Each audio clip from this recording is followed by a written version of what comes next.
Halo teman-teman semua para korban investasi bodong. Halo. Siap, semangat? Semangat. Hari ini kita memberikan orasi sebagai aksi damai aspirasi kepada Mabes Polri. Bukan karena kita benci pada Polri, tapi kita mau memberitahu bahwa ada oknum-oknum yang perlu dibenahi. Dalam aksi ini bukan hanya satu korban atau satu perusahaan investasi bodong, tetapi ini adalah kumpulan dari beberapa korban investasi bodong walaupun belum semuanya. Pertama adalah korban Indosuria. Kedua adalah Net 89 ya. Di Net 89 ini kita tahu besar sekali dugaan permainan. Yaitu Andrianto sama Samuel Liao kabur lagi, DPO lagi katanya. Dan bukan hanya di situ permainannya. Ternyata 7 tersangka lainnya, 5 dibebaskan di PN Tangerang dan 2 dibebaskan di PN Jakarta Selatan. Halo teman-teman peserta Net 89, pada bulan Februari 2022 yang lalu, Bapepti Kemendak itu telah memblokir kegiatan robot trading Net 89 sehingga peserta tidak dapat melakukan withdrawal. Selama hampir 3 tahun tidak ada kejelasan bagaimana uang peserta bisa kembali. Saya tentu terinformasi sudah banyak gerakan yang diupayakan oleh peserta, antara lain Gempur Net 89 dan gerakan mandiri lainnya. Pada bulan Oktober 2022, pemerintah Kerajaan Kamboja telah mengeluarkan keterangan resmi bahwa Andreas Andrianto telah resmi menjadi warga negara Kamboja dan berganti nama menjadi Anderson William. Kemudian, Lau Swan Hee Samuel selaku Direktur Simbiotik Multitalenta Indonesia juga telah resmi menjadi warga negara Kamboja dan berganti nama menjadi Smith Boa. Kondisi ini tentu membuat pertanyaan besar. Bagaimana orang yang telah ditetapkan menjadi tersangka oleh Bareskrim Polri bisa lolos melewati imigrasi Indonesia di perbatasan dan melintas ke Kamboja? Saya meyakini masih banyak peserta yang sampai dengan saat ini di akhir bulan Oktober 2024 belum melakukan gerakan apapun, belum bergabung dengan grup manapun untuk mengupayakan agar uangnya bisa kembali.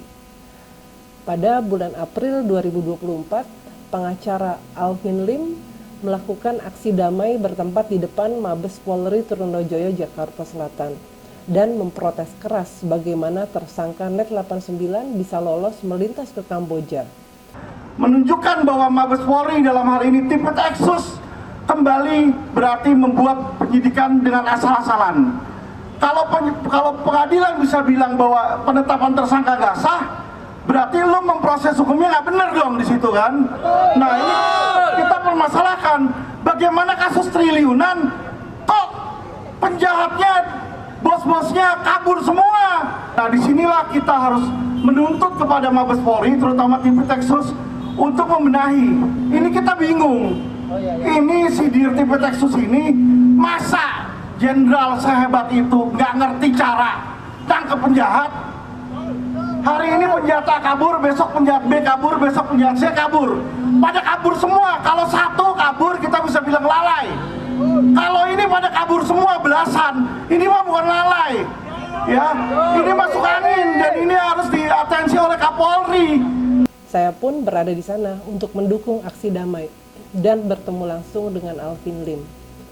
Oke, ini korban dari Net 89 mau bicara, salah satu korban investasi bodong. Ayo Bu. Ya, kalau dari saya, jelas harapan saya adalah agar Mas Alvin Lim ini didukung, dijaga, jangan ada yang colek, jangan ada yang gigit, jangan ada yang injak, karena dengan Mas Alvin Lim ini saya jadi tahu bahwa Andreas Andrianto itu sudah dari Kamboja. Kalau tidak ada Mas Alvin Lim, saya tidak tahu.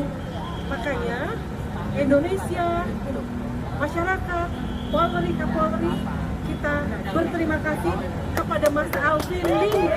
Sepanjang pengamatan saya, selain Alvin Lim, belum ada pengacara yang lantang bersuara menuntut tindakan tegas Bareskrim terhadap kasus Net 89.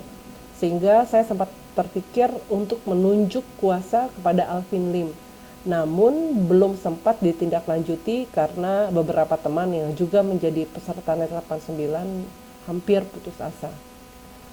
Sekitar sebulan lalu, kebetulan saya ada interaksi dengan tim LQ Law Firm milik Alvin Lim dan mendapat informasi bahwa berkas laporan Net 89 dari beberapa peserta sudah masuk ke Bareskrim dan sudah ditutup. Terinformasi juga bahwa laporan sudah akan dinyatakan P21, bahkan ada beberapa aset Simbiotik Multitalenta Indonesia atau Andreas Andrianto yang sudah disita. Secara pribadi saya menilai dengan keberanian dan kegigihan yang nyata terlihat oleh publik, seorang Alvin Lim cukup dapat diandalkan untuk menangani kasus Net 89. Sebagai bahan pertimbangan, LQ Law Firm berhasil memenangkan kasus KSP Indosuria sampai dengan ingkrah di Mahkamah Agung. Sehingga Henry Surya dipidana 18 tahun penjara dan aset sitaan bernilai lebih dari 2 triliun akan dibagikan kepada korban. Meski setelah itu ada perlawanan dari pihak Henry Surya, namun LQ Law Firm tetap telah membuktikan kinerjanya dalam menangani kasus yang sangat rumit tersebut. Berdasarkan hal tersebut, saya sudah bertemu langsung dengan Alvin Lim untuk kemungkinan tambahan penunjukan kuasa hukum dari saya dan beberapa teman. Sehubungan berkas gelombang pertama sudah masuk ke penyidik Bareskrim, maka Alvin Lim bersedia menerima penunjukan gelombang kedua sepanjang nilai kerugian mencapai minimal 25 miliar. Karena bila kurang dari 25 miliar, dikhawatirkan berkas laporan tidak bisa diterima oleh penyidik. Untuk itu, saya mengajak peserta Net 89 yang belum pernah menunjuk kuasa hukum kepada pengacara manapun untuk bersama membuat laporan melalui LQ Law Firm. Bila sudah terkumpul peserta dengan total kerugian minimal 25 miliar, maka berkas dapat diproses oleh LQ Law Firm untuk diserahkan kepada penyidik. Tentu ada pertanyaan, bagaimana dengan biaya penunjukan kuasa hukum? Sesuai penjelasan staf LQ Law Firm, untuk gelombang pertama yang sudah masuk ke Bareskrim, itu dikenakan pertama success fee 15% dan lawyer fee 1,5% yang dibayar di muka. Menurut saya pribadi, angka tersebut cukup fair dibanding bila kita tidak melakukan gerakan apapun sama sekali, yang berarti kita tidak lagi memiliki harapan agar uang kita bisa kembali, meski hanya sebagian. Untuk teknis pengumpulan berkas, peserta Net 89 yang berminat dapat menghubungi saya, Tessa, dan Tejasari.